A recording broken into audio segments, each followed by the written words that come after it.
today's guest is a former content developer at Jagex, Fnord, who was with the company during what I would call the golden era of Jagex from 2007 to 2012. Accomplishments at the company include working on Transformers Universe and Mechscape, or Stellar Dawn, which unfortunately never saw the light of day, and also enlightened the world of RuneScape Machinima with the creation of the Orb of Oculus, which I would say the community would be a very different place without the work that he's done. I feel like I'm talking to a real industry veteran here, so it makes sense to say thank you for your service. Welcome to the show. It's an absolute pleasure to have you. So how are you doing today? I'm doing great, thanks. It's been a bit windy and rainy over here in Cambridge, but it's not been too bad, and I'm excited to be here. Awesome. So when I asked you to be on the show, you actually like provided me with like your CV basically, or resume if you're in the United States. Part but CV. Kyle was like, "This is great. We need to have every guest do that." I just want to make sure you realize this isn't a job interview. We're not going to be able to offer you anything at the end of this, but we do want to hear about your work experience, which should be permanent position where just sitting. We pay terrible. I don't think jokes to any of your guests. You're not going to like the pay with us, but hopefully we can get some good stories out of you about your work experience. So absolutely. When exactly did you start working for Jagex, and how long were you there? I was at Jagex for 5 years. I started about 2007. I got in through the ground floor. Basically, the only people they were hiring was for player support. So people that did, well, I like to say player support, but really it was doing three things. There was snapshots, so where you report someone for their bad words on RuneScape. we'd get a snapshot of that and decide whether they were bad or not. Passwords, because our password system was atrocious and we had to guess whether it was your password or not based on the information you gave. Again, brilliantly well designed. And then for the time that I was there in player support until it got shut down, we had an actual way that you could send messages to us and we'd answer them. Tickets. Oh, wow. And I was in the tickets team, so I got to speak to everyone, and it was, I'm sure, great and terrible at the same time. I was going to say, there's probably all kinds of horror stories about that one. Oh, God. Well, 90% of tickets we got were basically, please, can you unban my account? Yeah. And that usually followed with us going to look to see why they got banned and said, you just, like, offered to slit someone's throat right on live in the middle of a quest. We're maybe not going to unban you there. I think we're going to let you sit there or take your 3-week mute or whatever for that one. Oh, it was interesting. But the great thing is we got to sit next to community management, Mod Poppy, Mod Humes, all that stuff. All the fun guys everybody knows, yeah. Yeah. And then the super secret police, the ICU team, were off in a pod in the corner that nobody could get into without a special badge. Yeah, nobody spoke. We didn't really speak to them. Yeah, they showed me that. When I was on the tour, they showed me that. They're like, yeah, in that corner over there, that's the ICU team. You're not allowed to talk to them. And then they quickly shuffled us out of the room. I don't know.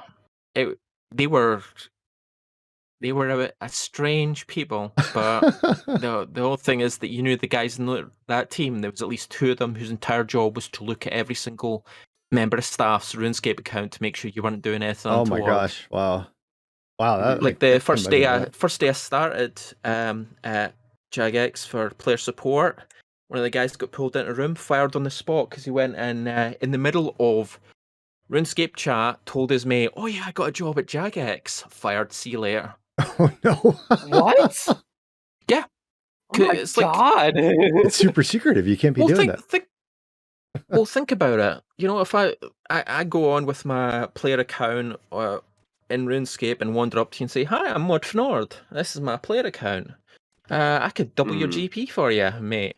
Do you wanna sort it out? I can prove that I'm Mod Fnord. I'll just go on my Jmod right now. Give a wave. See, that's me over there. Bring it on. Here's a blue party hat. You saying you wouldn't be giving me all your GP right there? But that was right after what was Age of Conan had that bit where one of the members of staff was trying to proposition one of the players, so everyone was all a bit paranoid about it. Oh, the Wild West of MMOs back then. The wild, it definitely was. Yeah, how landscape has changed. Yeah. And the whole chat logs we get for people that were saying stuff, and we'd get them reported. People report people for saying stuff like hello, and that would be it. And it's like, how can you deal with He this? said hello. That offends me. I don't know. 24-hour mute for everyone. There we go. But halfway through, here's the thing. Like, towards the end of the time I was at player support, we actually deleted about 5-6 million reports from players because we were banning and muting too many members. Yeah, for they stupid basically stuff. Came in and they had a big meeting about it and says we're basically banning our player base. Can we stop doing it? So that was the time I got shifted over. Like, you don't realize how toxic our fan base is. Oh God, it could be bad at times, and there was some high-profile players who got reported, and by our rules were bad, and we had like exec people come and say, "Yeah, you're just going to overturn that right now, aren't you?" I knew it. Yeah. That was me though. That's fine. Well, the thing was too is if you had like a lot of people in your clan chat, like I did, like everyone would watch you with a hawk, and if you said anything like questionable at all, like 15 people would report you. Like, aha, we got him. He said something slightly questionable, and then like next thing I know, I've got a mute for something stupid. Yeah, exactly. But yeah, there was like a list of high-profile players, content creators, or just people that everyone knew. And anytime anything that turned up, someone a bit senior would have a look at it and say, "Nah, it's fine. Just jog on with it." Is there like a bulletin board outside of where people were really bad? There's a bulletin board like outside of Andrew Gower's office with like all the names of people. Like, do not ban these people.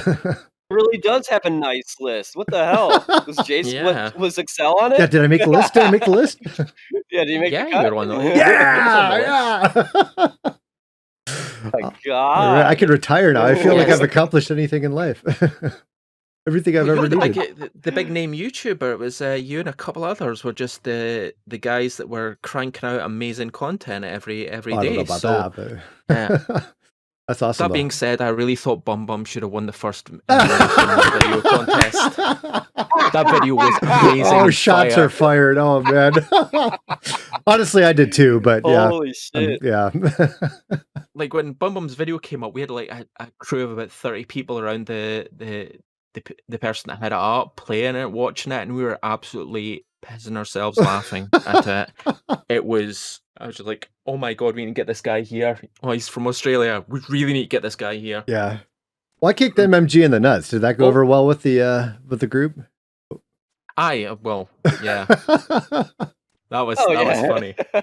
Yeah, just smack him in the nuts. There we go. I'll sort it out. There we go. That's awesome.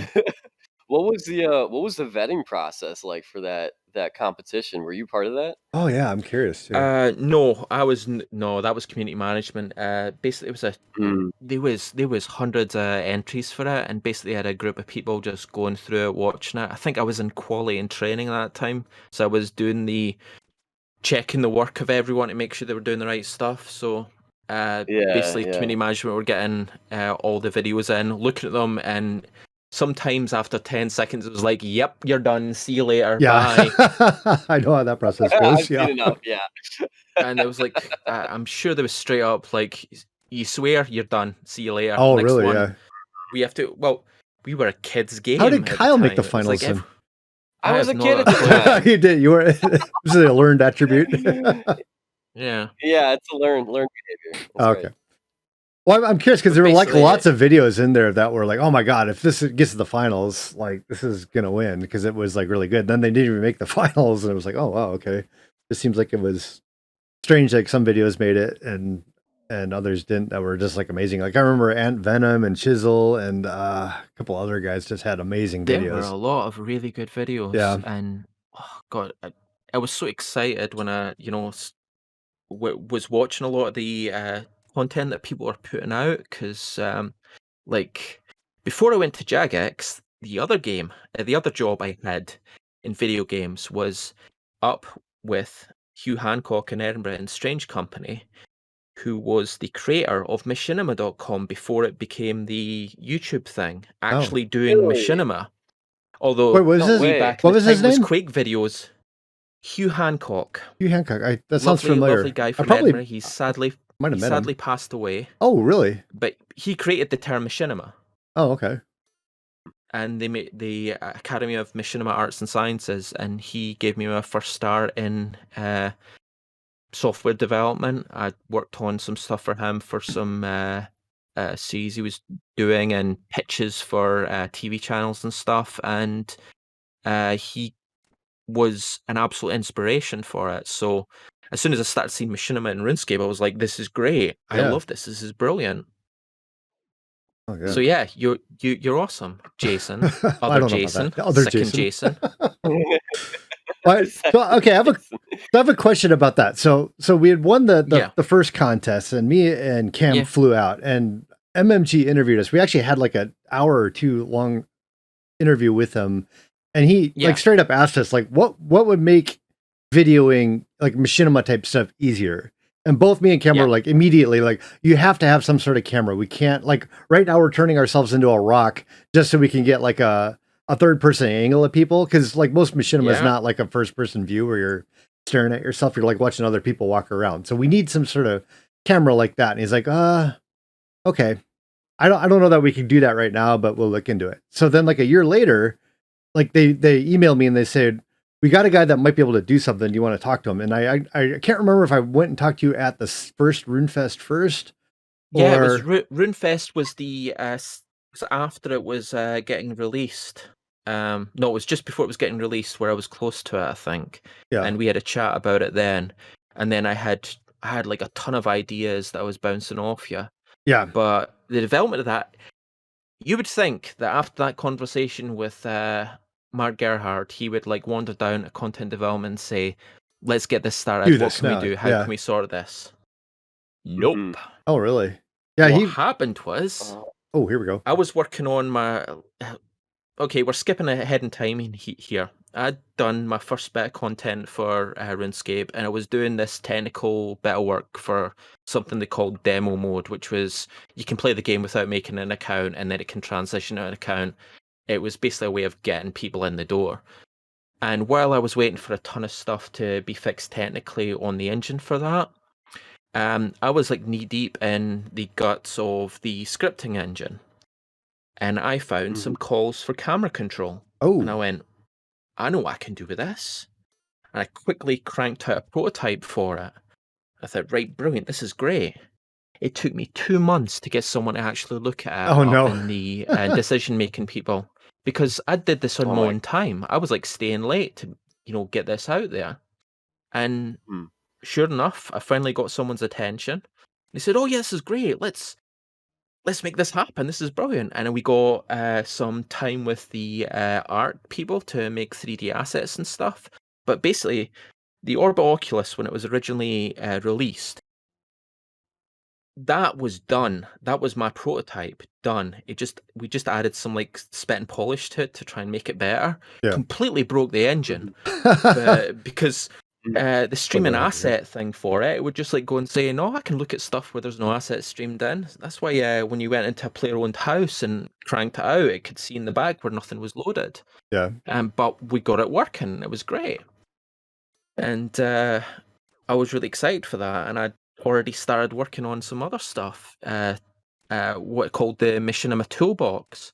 Basically, it was going to be something like the player-owned house, an area in the game you could teleport yourself to, no combat or whatever, unless you wanted to. And if you did combat, it wouldn't do damage, or you could set it up so it would do damage, but it would be fake damage numbers. Yeah. With sets, you could put things out on, so you could place an item on the ground. Oh my gosh. With a green screen wall. Oh my god! Green You're screen depressing wall. me, man. So basically, taking like snippets from each of the areas in RuneScape and just dumping them in there, and you can say, right, okay, I want Lumbridge. Give me a place in Lumbridge with a well or something. Give me Varric. Give me basically turning it into Minecraft. Oh my gosh. Yeah. Okay, I want to do a fight with something. Put an NPC there. I'm going to fight it. Oh man. Or here's a control that says when it should die or whatever. and it would put all the controls right on the outside, remove the UI, and just have it so that you had like controls at places where you could just cut it out if you were editing the video. And I put a month of my own time into that, and yeah, that didn't happen. Oh, that's depressing. Nobody was interested at that point. They'd given their small crumb of Orb of Oculus, and that seemed to be that was it. not inspiring the mass video thing that they were looking for. And that was it. I got pulled onto something else. Oh, man. Other things that could get death threats for. Well, yeah, I mean, but like you already did the work on it. Like, what was the issue of just like implementing it? They had to QA it and then just put it in the game. Like, QA is what? expensive. Why couldn't they? I needed graphical assets for it. I needed some engine changes for it, and like it was close, but I needed like to get like damage numbers up. We can do that in scripting, so you needed like engine changes for that, and engine changes were expensive, and engine didn't really like doing stuff for us. Yeah. They really didn't like speaking to content developers. I think there was a attitude that we were maybe just scripting monkeys or whatever. You guys were in your own silos. You're not allowed to talk to each other. Yeah. Right. Well, yeah, they were in the old building. They were like way on the other side in their own little pod area, and then in the new building they had their own floor. Oh wow. That was midway through my content development time there. Yeah. So, Oculus. I'm glad it's still in the game. Yeah. Well, it's in RS3, but I guess you have to like make a request to get it in old school RuneScape. You can't really get it unless you're like a content creator. We have to enter a Jira ticket in for that. Yeah. Oh god damn it. Well, the thing is, it was supposed to be simple. It could be used by anyone. It wasn't like, for the special free people. Yeah. It was there so that anyone can use it. And yeah, the oh goodness, we could see some secret stuff where it was awesome as well. But like, it was supposed to democratize video making. Anyone could have a camera. You be the cameraman. Your mates go and do their acting over there. You make your video. You put it on YouTube or whatever. All of a sudden, you're a RuneScape YouTuber. Yeah. And you don't have to do any like fancy video editing or whatever. You just simple cut and paste.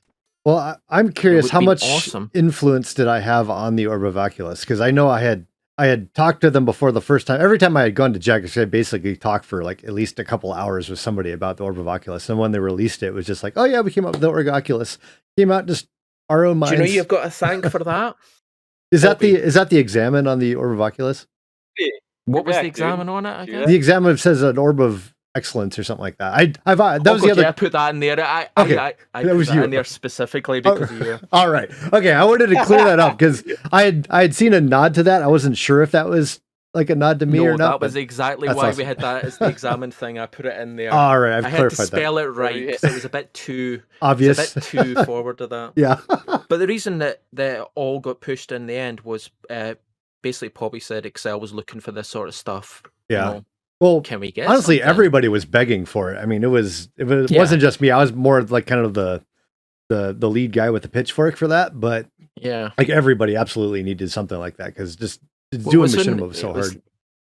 Yeah, like, and it's not like it was a Java game, so it's not like you can just like capture the screen pretty easily at the time. There wasn't much in the way of stuff other than like really bad Windows things with like FPS numbers in the top right hand corner that just made it look watermarks bad, right across the middle. Oh god, yeah. Well, that was part of the thing too, is like you couldn't get rid of the interface. So the best thing you could do is, and we didn't have the full screen thing either. It was like the limited window. Yeah.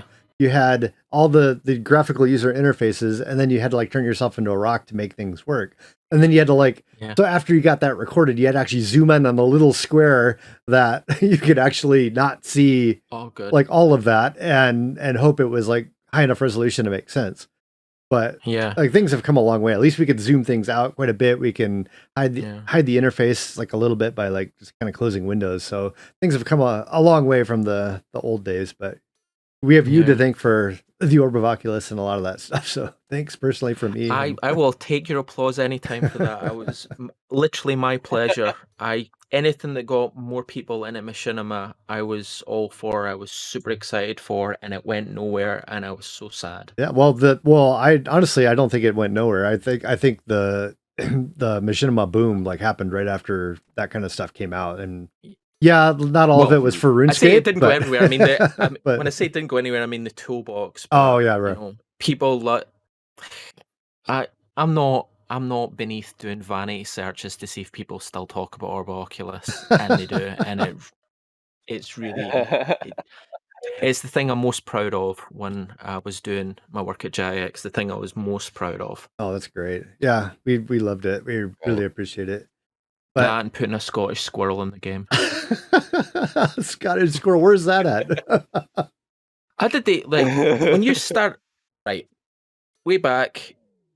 I'm moving to content development because I finished doing my work in player support because I got up as high as I could, and I was burning a wee bit of bridges there because a lot of my work was on monitoring our managers to make sure they do their job and making sure that we had enough people to do stuff like that, because I was working for the operations guys, so the big leaders in player support, and they said, hi, we need you to write an Excel sheet. We need you to be able to log everyone that looks at it, how long they looked at it for, and all that stuff to make sure they're doing their job. And after a while that got pulled up and people were not speaking to us, and I'm like, okay. Yeah, it doesn't sound like a toxic work environment at all. I mean, that's perfectly cool. Spy in your own place. Yeah. So I said, well, I'm coding relational databases in Microsoft Excel. What am I doing with my life? And I have a book that says Excel is your database. I own that book. It exists. Never again. Excel's not a database. Why would you do that? Oh my god, dude. All right. Sorry, go on. So, there was an internal, there was a, please come be a content developer. We'd really like people to come and do it. And it was a internal vacancy. It was mostly to try and get the cheap labor we got from getting all the students to come and do player support. So they'd come in for a year, do player support, said, I worked in games. That's my 1 year work experience. It's like, yeah, cool. I hope your game development works great with your 1 year doing snapshots. But people get a chance to go player support. So I went, I'll go and do it. Did the test. I was like, well, this is a pretty simple scripting language. You know, it's not VBA or anything. It's got some issues, but I can do stuff with it. Oh, VBA is perfect. Cool. We'd like to have you on board. To make sure that you're not completely terrible, we give our new starters a seasonal event to go and work on and put out. So you're getting Easter one, Jason. Well done.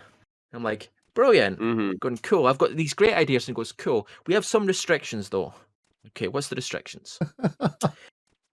You can't not use everything we went and built our assets for last year. Everything has to be the same because we're not paying any more money for new stuff other than maybe 1 or 2 emotes or a, piece of armor. So you have to completely use that, and you have to rewrite this one mini game in the last year's Easter event that breaks the rules of our game engine. So you have to rewrite that in a way. So you have to make, in a 1 second per tick engine, a Twitch style game of moving stuff to one side out working. So on you go. Absolutely no problem. I'm sure it'll be fine. Barely an inconvenience. You'll be fine. So it's like, I've got to come with. So they get that, and then they don't tell you what the story's going to be. You have to come up with that yourself. So I'm sitting going, oh, okay. Easter Bunny Jr. isn't doing very well. He's trying to get shipments to other races and whatever, and his factory's not working very well because he's not got enough experience in management. Player helps him managing, that's great. And we're going to have an anarchistic squirrel that's been banned from the factory for trying to organize a union. And we're going to have multiple Easter bunnies for each of the races in RuneScape. And yeah, you should have been in Machinima. Why don't I remember this one? Yeah, I don't remember this one. This is wait, the troll Easter bunny called Easter Bunny, and literally we had the bunny. Yeah, and we had the first appearance of an elf in the free-to-play game. Because I had an elf courier, the mysterious courier, who was an elf. Yeah, it was the 2009 event, Lieutenant Shadow. Yeah. So that was it. And then a really, really terrible management simulation in which involved clicking up and down arrows and trying to get a high score. That was ridiculously easy, but apparently by looking at all the forum comments and that, it was really hard. I was like, okay, there we go. They had to use arrow keys. Nobody knew what those were. Yeah. Right. Because I got the client server Twitch game thing to work, I got pulled more into technical development, which, was I was happy. It was a bit more of my wheelhouse. I mean, I got pulled in every now and again to try and do some actual content as opposed to just, fixing bugs and stuff like that. And oh boy, the ones they brought me into, they were well received by the player base, and no one had anything negative to say about everything I did for them. That's incredible. If you were able to do content development and nobody had a problem I know with that it. no one was upset with Bonus XP Weekend 1 and 2 or the Flagstaff festivities. No one was upset about that at all. All right. I think you may be misreading the sarcasm. Yeah, I forgot. He's Scottish, so it's just I default. It's hard to pick it up. Yeah. the default is sarcasm. That's right.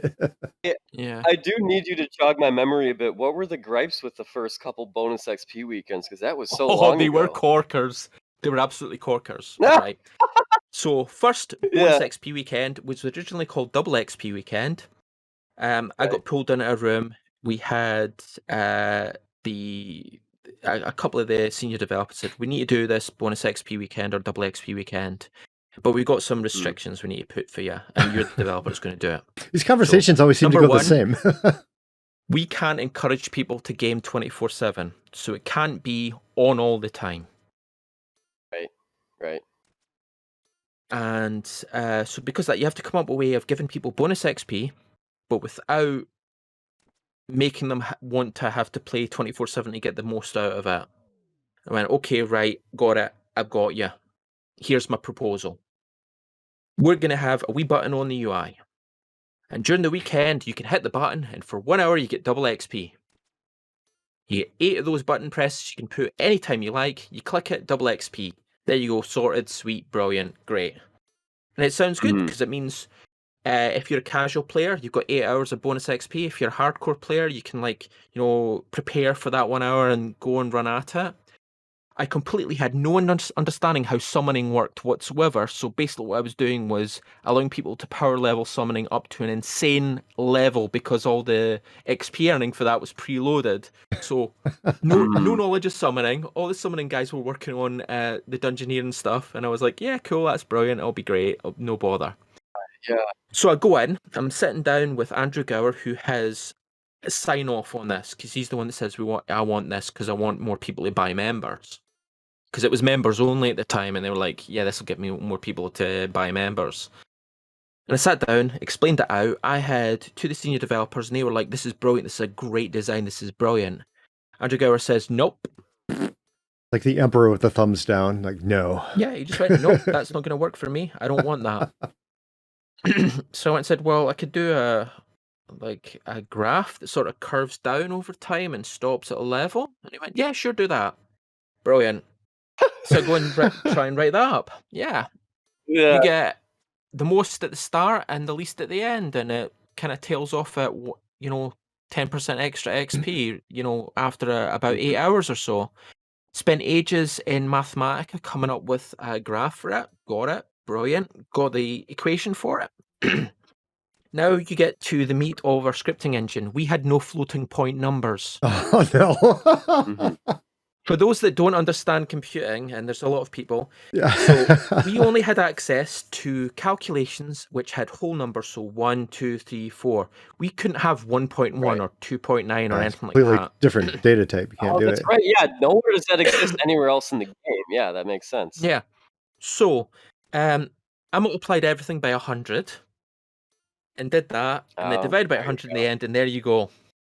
And that's why the first weekend, the graph was terrible because our rounding function rounded everything down. Oh no. Because there was no like proper rounding in our stuff, and it was crazy. That's probably worth a riot by itself. Yeah. I did get my full XP. That was only 50 or 60 death threats for that one. Some people had calculated their XP gains to the third decimal point, and then found out that they were getting what? The people are sitting around their calculators. Not 21,000. Oh my god, you're the worst person ever. And this is the worst designed thing ever. And I had to sit on the forums and polish that turd. I had to tell people this was all in my design, that this was all what I wanted to do. It was going to be, it was brilliant, and like, you know, there was just a small bit, and don't blame QA, because they couldn't have understood this was happening, because QA are not going to sit for 3 hours and play the game and calculate and map to a thing, the exact thing. They're not going to do that. I'm not going to do that because I'm lazy. And the math seemed to work, and I'm not going to sit and do like... So, we bit upset. Oh, just a little bit. Yeah. So we got the second one, and I've got it. We're going to fix the issues with the overzealous rounding. We're going to fix the summoning issues. It's going to be great. Dungeoneering's just come out. Brilliant. It's going to be great. It'll work for it. Summoning gets a flat 10% boost, right? That sorts summoning out. I'll multiply it by 10,000, and sure, we got lots of decimal places. It's going to be great.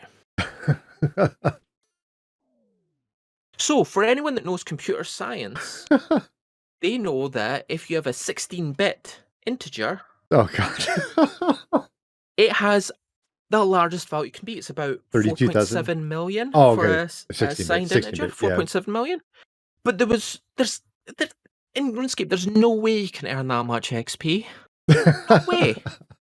Unless you got the lowest floor in Dungeoneering on the largest complexity with all your team, and you wait until the activation of bonus XP weekend to click the button. Oh god, I'm having QA nightmares right now. It's like, how could you plan for that? No one's going to earn 4.7. I didn't even think about it. So the very good thing is that it didn't do a complete overflow and wrap around to minus XP. I was going to say, how many people got like negative off 40 or 50 levels off people's characters? No, that would have been awesome. I would have laughed at that. No, they just got nothing. All your hard work, you went and plowed through that, got to the end, ready to click the button to get your rewards. Nothing. No XP for you. You're done. Oh man, that's a fun. Next 40 or 50 death threats as people were raging, and then this was just after we did a rollback for like an emote that people were getting by accident. So everyone said, "We want a rollback. We want a rollback. We want a rollback." And I'm like, nobody's going to do a rollback, mate. No one cares. No one cares that much to do the hassle of doing a rollback, because a rollback means everyone downs tools and we have to wait for IT to go and click a button, and then everything gets rewritten. And then there'll be people who are raging because they got all their stuff prepped for that, so it's not going to roll back. But I was the most evilest person in the world. I was the worst. How could I have done such a thing? Oh, man. I mean, I couldn't do anything worse other than like put in real money trading in RuneScape. Take away the wild. Could have done that. Which I did. Yeah. Oh, you did that too. Yeah. We had real money trading. You could buy an item in RuneScape for money. I was the one that made it. It was great. You mean everyone was really happy with that. What was the first one you did? Was that the Squeal of Fortune, or was that something else? No, it was way before. RuneFest was coming out. Mm-hmm. So everyone's excited for RuneFest. It's brilliant. You could buy tickets for RuneFest, and I got pulled in and said, "Hi, Jason, since there's no technical development for you, we need you to make an item in game that commemorates RuneFest. Just go get it done. Put like some nice text or whatever for it. It's like, you know, a once in a time sort of thing. And people can put in a code and they'll get the RuneFest banner if they buy a RuneFest ticket." So someone went and clicked and said, "Wait, you mean if I don't have money, I can't get the banner? But if I do have money and buy a ticket, I do get the banner." I think there was 2 worlds that rioted for that one. I think We Pay, We Say was the usual one for that. Apparently, you pay for a RuneFest ticket, you get. So that got sorted pretty quickly because we went and gave everyone the tickets for free. But yeah, that was not very fun. Yeah. We pay, So we cue say. another 40 or 50 death threats. Oh man, how are you still alive at this point? seems like the standard. God, You did get at least 30 we get death free threats. So it wasn't a clothes very with good update. We get like free clothes with Jagex RuneScape logos on them, so I'd wander around in a hoodie and Oh like gosh, sometimes a a big person stalk bullseye. you and I'm just sitting going, am I gonna get stabbed right now or that? But most of them was like, oh my Yeah. god, you work for Jagex? You're the greatest. Yeah. My account got muted. Right. Can you go and check it Yeah, out? that was please? probably the second. Yeah, exactly. Yeah, it's the kind of shit.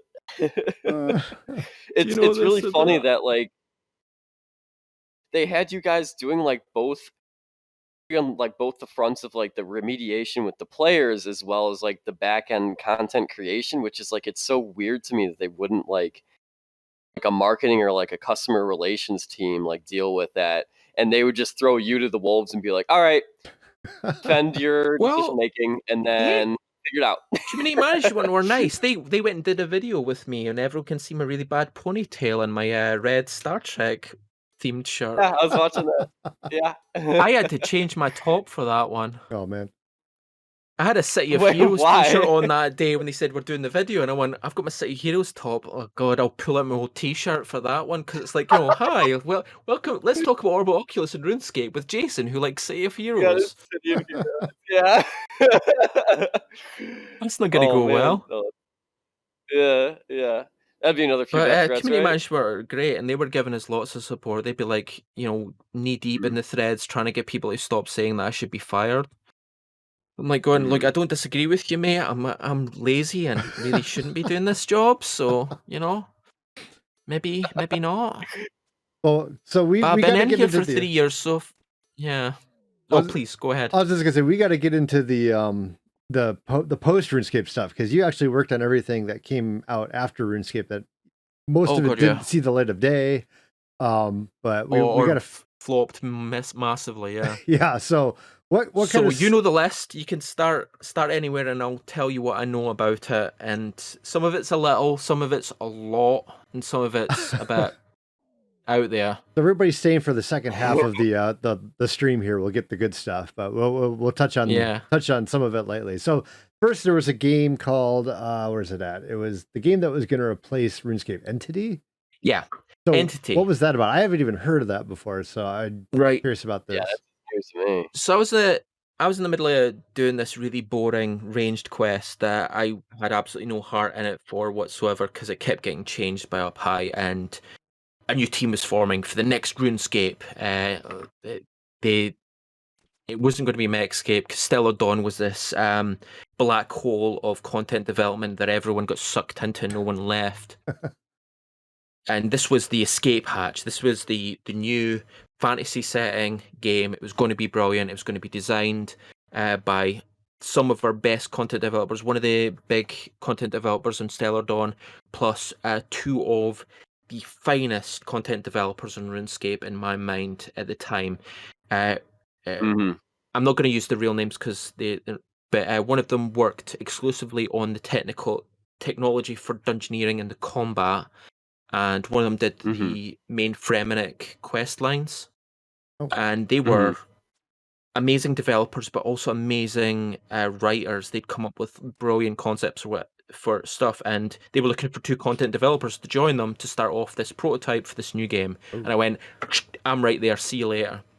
So I go in, apply for it, get pulled in, and it's Entity. This is it. This is RuneScape done right. We're going to use the same engine.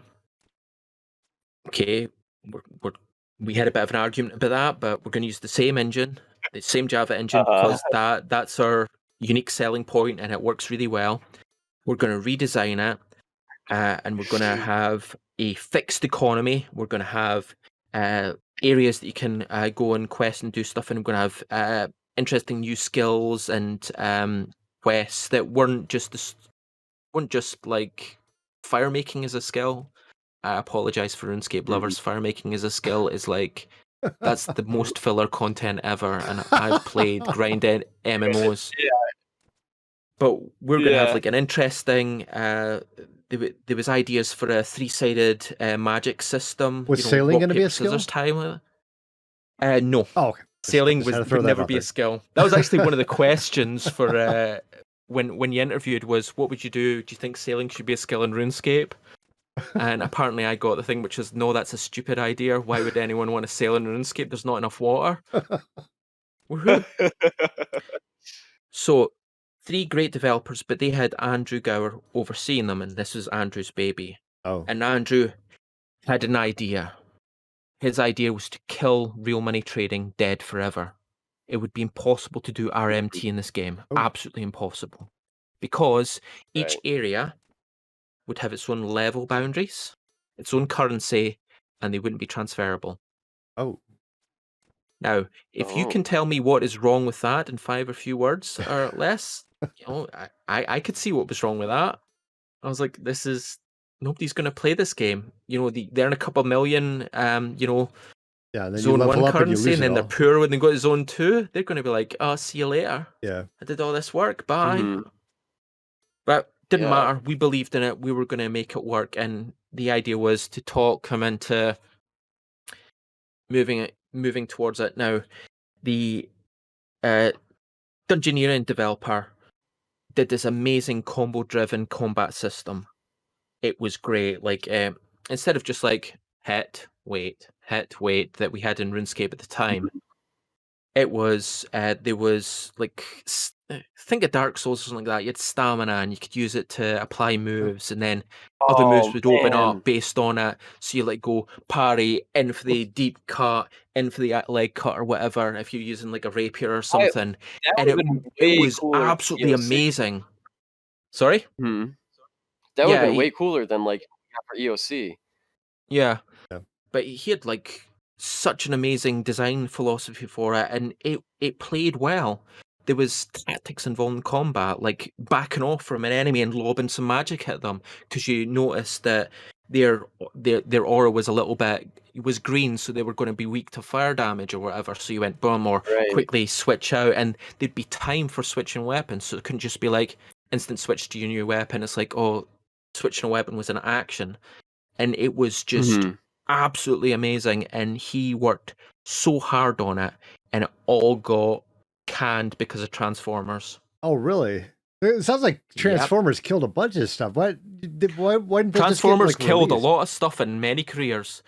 Wow. So, +1 game development studio as well. Oh man, what happened with that? Because it seems like, what was the other one? Stellar Dawn was like done basically. Everyone said like they were about to release it. Stellar Dawn was done twice. And Transformers. What do you want to do first? Just like, no, everything's done now. Why didn't they just release that and then move on to Transformers? Right. What do you want, Transformers or Stellar Dawn? Stellar Dawn's probably the better one because it's chronologically up there. Okay. Yeah. Nextscape was done. Like, it was finished. It was done. It was done. Okay, wait. We got Are Nextscape and Stellar Dawn not the same thing? Yeah. Exactly the same thing. The whole PR stuff about we're moving on to Stellar Dawn, it's brand new and exciting, and nope. They were the same thing. Oh. Nextscape went to a closed beta for internal employees plus their family members, and Andrew, who still owned the company then, said, no, this is crap. Back to the drawing board. And then they said, oh no, we're pausing because we're moving on to Stellar Dawn, it's going to be great and stuff like that, and we're completely rewriting stuff like that. It's like, no. It was just a rehash of the original. Yeah. Oh, okay. It was still using the RuneScape engine. Really well done with like the spaceship movement plus the vehicle movement plus individual player movement. It was a reasonably good game. It was grindy as hell, but it was there. It was done. There was not a lot of endgame content, which became an issue. But when Nextscape was quote cancelled and Stellar Dawn started, that's when I can't remember. It was Henrique Olifers went off and said, see you later, I'm off to London, and started Bossa. Oh, because he was done with it, that one. Surgeon Simulator. Huh. Yeah, Bossa was like escape hatch number 2 for Jagex developers. There's a ton of Poppy went to Bossa. Enrique, and a few others went there. Yeah, And Kyle and I did a surgeon simulator game for both. Basically, they gave it to us, and we Boss are did some great people dissection. and great Yeah. developers. Oh yeah. But yeah, so Megscape was cancelled, or what they said was, we need to find the fun. That was the phrase they used, find the fun. And they pulled another 5 developers into Stellar Dawn's team, which by that time was twice the size of the RuneScape team, and they went off at it. And they were still going for it, and they were getting to the bit where it was close to release, it's almost done, except they still didn't have any end-game content. So that was around the time we started on Transformers, and what actually happened was half the team was working on the Transformers initial prototype, and the other half was doing end-game raids for Stellar Dawn. And we were getting the game designers come down saying, your raids are brilliant, can you do more, and we were putting out stuff like multiplayer interactions where you're trying to be a main boss, but you've got like sections you have to do. Like, if I can put an example, I don't want to say World of Warcraft because everyone hates comparing to that. Like Destiny raids, stuff like that, where you're using unique game mechanics to try and get there. And a lot of our guys were amazing on that. I mean, we just what's the best way of saying this? We had just eaten another developer and like picked off all their best developers, and they'd come down to do this, and that was pretty awesome. And they got to work on this before Transformers. But yeah, Stellar Dawn came to the bit where it was like, yeah, it's go, no go, and they said no go and canned it. So who canned it? Who is the person that thumbs this down? Was it just Andrew didn't like it, or was it? Oh like the new no! owners? By that point, Andrew was sidelined so hard. Oh, what happened there? Andrew, basically, right. We're going to go into Transformers. Here we go. So there was a rapid fire. Here we go. We had bought the license to Transformers from Hasbro, but we had nobody to develop it. Yeah. So we went and hired this other studio up in Newcastle, I think, to go and work on it. Yeah. Yeah. And they delivered trash. Oh. At which point, what happened? Oh god! Apparently, what they pulled down was like really bad quality, bad sound, bad graphics, nothing like that. Yeah. So there was the meeting. So a couple of the technical developers, that was me and another developer. Again, I don't say names because they have private lives. And plus some of the art team for Entity got pulled into a room with a game designer who had written this document for a Transformers game. He said, "Can we build this in the RuneScape engine?" And we said, "Yeah, absolutely. How long do we got?" And he went, "You got 3 days Oh my gosh. to generate a prototype." What? And Mark Gerhardt's sitting there, and he said, "Yeah, there's one last thing. No one's to tell Andrew about this." Oh no. Why? Because Andrew thinks the team up in Newcastle is still working on it, and he doesn't want people to be working on this stuff while Stellar Dawn and RuneScape still got stuff going on. Oh man. So we sneak out to Toys R Us, get some of the like the new Transformers cartoons coming out. So some of the new phase Transformers toys were there. Yeah. Brought it in, handed them over to the 3D team, and they just tore them apart. Started rendering them. I'm sitting there ripping the Transformers font from like the old cartoons and sampling like the Transformers theme and so on, the Transform thing, and we come up with this prototype, which is just like we put random crappy robots around a thing.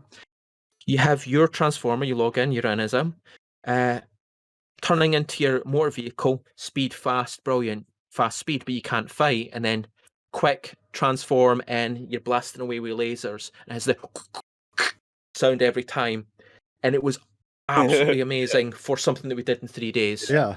At which point they brought Andrew in. I don't know if Andrew was happy or not, but I know that we got the go-ahead to work on it, and half the team got moved to Transformers and half remained on Entity. And over the course of 2 months, that half became a quarter, became just the lead developers, became cancelled. Wow. 3 months, the new version of RuneScape got cancelled so hard. And that was why. It was because Transformers just went bleh. So we're starting off, and in the greatest piece of luck in video game history, but also something really bad because they're an amazing studio. Bizarre Creations got killed by Activision, or is it EA? I can't remember.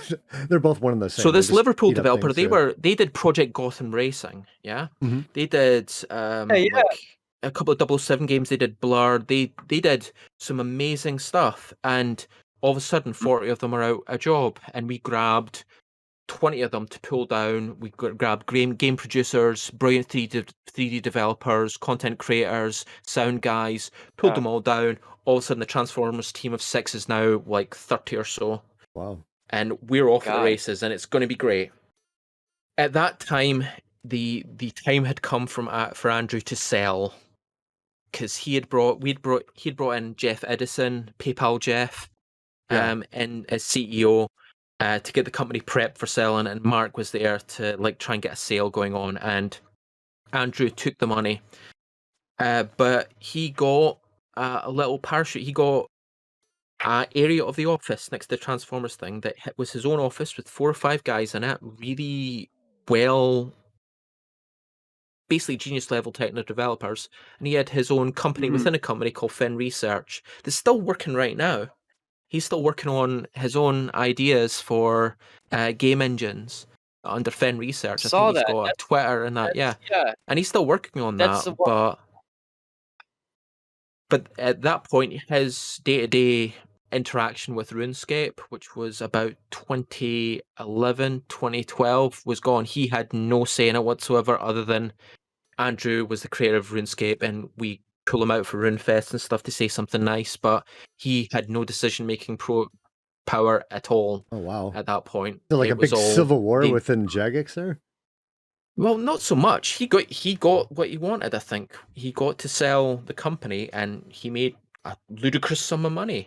And we got wipe his tears with a pile of cash. Our exec team that we had basically a CEO and like our shareholder board of directors or whatever, and they were the ones that were doing long-term vision, but they started to break down leadership into specific to each game or game branches, and it was a lot better, to be honest. But I saw the writing on the wall at a certain point, and I decided I needed to maybe not be in game development anymore. Yeah, it's a tough industry. There's 2 things. One, I was still working with RuneScript, which is the in-game scripting engine, and I could feel that my development skills were atrophying because I was RuneScript. Yeah. Right. Not a real language. Your skills are becoming tailored to Jagex instead of there was some very not something people look for on a resume. No, and I see you have 1 year of VBA, but you do have 10 years of RuneScript. Yeah, we can't hire you. Sorry. Yeah, we need you to do some development with RuneScript. Can you do any trig on that? No. I got told off for writing log tables in RuneScript so I could do sine, cosine, and tangent, because no floating point numbers and no 3D math calculations existed. Oh man. I got told off for that. You will not write libraries. Like me putting in like a couple of megs of like numbers just so I could like calculate trajectories. But yeah, we had a great game designer in Transformers universe that got pulled in. They now work for Paradox, but they came in and they said, right, we're not an MMO, we're a MOBA. We're going to do a MOBA. Here's the thing, stop what you're doing, get on. I want you to look at videos by these people for MOBAs. So have a look at StarCraft, have a look at League of Legends, have a look at this. And I was like, yeah, cool, brilliant. We were behind it. He was focus driven. He knew what he was doing. He knew what he wanted to do. And we were like, brilliant, did a week of that, started planning out the idea for MOBA, team battles against other teams, so Autobots versus Decepticons. It writes itself. You're fighting over Energon, writes itself. Going to be brilliant. Like it has source material or something. Yeah. 2 weeks in, he's fired. Oh no, 2 weeks? What happened? He apparently went to a meeting with the exec. He said, of course you're going to have this feature, this feature, this feature. And apparently he said, no, why would I do that? That would be a really bad game. Oh, gosh. He said, oh, cool. See you later. And that was it. And he went, okay, cool, I'm off to Paradox. I'll see you later. Oh, gosh. Where does he write for Paradox? I play Paradox games all the time, so this guy obviously knows what he's doing. It works well. No, he does blogs and stuff on game design and how to do impressive game development. He's a good friend and, you know, an amazing game designer, but he didn't say yes enough, and that was the part where I said, I need to get out of here. This is a ship that's going to Sinksville. Eight Realms just got absolutely cancelled after doing our exciting new web scripting language, and that failed utterly, which was bad because there's some really great developers there, and they were just like, you just messed us up. Why? And I said, right, okay, I need to get out of here. I need to get to a real scripting language. So I spent last year working on the web backend for Jagex and RuneScape, which was an experience, and then got a job where they paid me a lot of money. Yeah, where you could actually get paid. And that was the point where I said, you know what? They'll double my salary if I go and do less work over here. Done. That's a difficult choice. So I got to do my dream job, and I'm glad I did it. Yeah. I got to meet some great people. I got to do some stuff that I think genuinely people enjoyed. I got to do stuff that genuinely people wanted to murder me for. And in the end, I think it was a great experience, but I would never do it again. Not unless they we're back up a wheelbarrow with a ton more money. Yeah, and that doesn't happen with gaming because it's so easy to get game developers because everybody wants to do it, so they can just pay you peanuts. The pay at Jagex was low even for game development, and the reason I know this is first year in they had a management consultant group come in to do a pay review to check to make sure everyone is being paid right and so on and that, yeah. And they were like, nope, they're not. Okay, thanks, and bye. then after 3 months, they disappeared and everyone asked about the pay review, and I had spoken to me in conference, said, yeah, they said that everyone was being underpaid, that they should like crank everyone up by X%. They said, cool, thank you, bye, pay review's done, see you later, it's all good, we're good, see you later. Later, yeah. I mean, in player support, I was being paid like £2,000 more than the students that were getting pulled in for cheap labor for, you know, come work at a game company for a year as part of your work experience. And those guys were like unpaid interns, so you know how that's no, they got paid. That was okay, that was good. They actually got paid, but they were getting like minimum wage type stuff for that one, and that was dealing at all hours because we were 24/7 dealing with the worst that humanity's got to offer: video gamers. Video gamers being upset and trying very hard to get through our in-game censor to say things bad. Yeah. And god, the ingenuity in trying to figure out how to swear in our chat program was just amazing. I like these people should be out doing other stuff because AQPW. We had to change the font. Yes, we had to change the font for that at one point in the Transformers stuff. It was like that just looks like we had to put a news post like for a memo for everyone to say that's a bannable offence because it looks like a penis and it doesn't look like someone should mash their face into the keyboard. And I'm like going, that can't really be that. And I go and have a look AQP and it's like going, no, they're right. Actually, it's oh my god, can we sharpen the A at least? Don't round the A, sharpen it. Come on, what's going on, guys? Hey, when there's a will, there's a way, and you know gamers love to drop a fat show in the chat at any given opportunity. When we were thinking about more player created content, we had an acronym we called TTP, which was time to penis, which is how quickly could a player use the assets you've provided them in the game with their own content to create a penis. I'm gonna use that, dude. That's fucking great. Yeah. It was like either TTP or TTS because that was the two things that people wanted to do, make themselves really like with fire making, like doing burning fire pats to get things in the map. It's like it was either penis or swastika. Take your pick. Oh yeah, penis or swastika. Yeah, it's one of the two. It's like congratulations. When's your 13th birthday, mate? Yeah. This is great stuff, man. We got to wrap up the podcast portion, but we're going to talk for an easy other hour here. So everybody on the stream, you'll get even more. I don't want to wrap up. Yeah, the I know. This is portion. Like great stuff. This is so good. Like I just want. I think we should just have the whole 2 hours on the Spotify man. episode. There you go.